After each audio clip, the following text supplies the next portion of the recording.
a-t-il des oppositions? Oui. Allez-y, monsieur. Michel Dufay, bonjour. Monsieur le Président, chers collègues, en préalable, à propos de taxes, je voudrais rappeler que la TVA est une taxe et que se féliciter du dynamisme d'une taxe, c'est quand même jouer petit bras comme ambition. Surtout que je pense que cette taxe est principalement liée à l'inflation subie, plus qu'au dynamisme de nos industries bradées par le gouvernement et ou délocalisées. Maintenant, j'en viens à cette TICPE.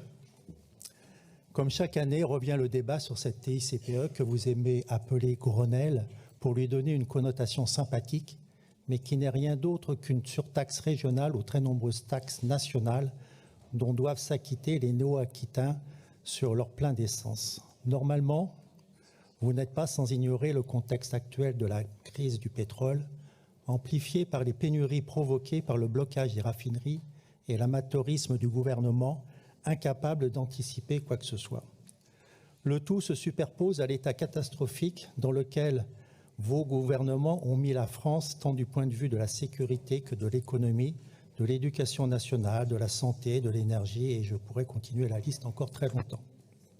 Au cas où vous auriez raté le sondage paru dans le JDD hier, 92% des Français sont inquiets face à l'inflation et 82% estiment que les pouvoirs publics, État en tête, n'agissent pas suffisamment pour l'endiguer et soulager leur pouvoir d'achat. Non content de ce sinistre bilan et plutôt que de faire un geste budgétaire à leur égard, vous nous proposez de faire encore une fois les poches des plus pauvres en vous basant sur des données complètement fausses. Vous annoncez que cela ne coûterait que quelques dizaines de centimes sur un plein de 65 €. Permettez-moi de vous dire que même avec la ristourne de 30 centimes par litre offert avec nos impôts par vos amis macronistes, je pense qu'une grande partie de cet hémicycle, à moins d'être totalement déconnecté, ne croit pas que les néo-aquitains arrivent encore à faire des pleins à 65 €. Il faut bien évidemment compter le double, voire plus dans certaines stations. Et cette situation est appelée à durer. Donc vos chiffres ne reflètent pas la réalité. Et le tout multiplié par le nombre de pleins effectués chaque année, cela commence à faire des sommes non négligeables. Certes, bien loin du racket organisé par l'État, c'est bien pour cela qu'on défend une TVA à 5,5 sur les carburants.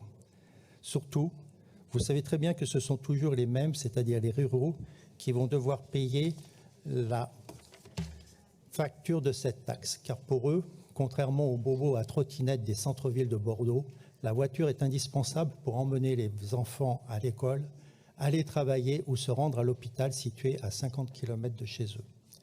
Vous nous indiquez aussi que cette taxe est indispensable aux finances de la région. Nous vous répétons sans cesse, nous ne souffrons pas d'un manque de recettes, mais de trop de dépenses ineptes au nom de votre idéologie et de votre clientélisme. Si vous manquez d'idées, n'hésitez pas à nous demander, nous trouverons très rapidement les 62 millions d'euros d'économies, même si je vous l'accorde, certaines vous conduiraient encore à nous insulter et à nous diffamer comme vous en devenez coutumier. Bien évidemment, nous voterons contre cet ajout de taxe aux taxes et nous le ferons savoir. Je vous remercie. En matière de clientélisme, vous vous posez un peu là au RN. Juste un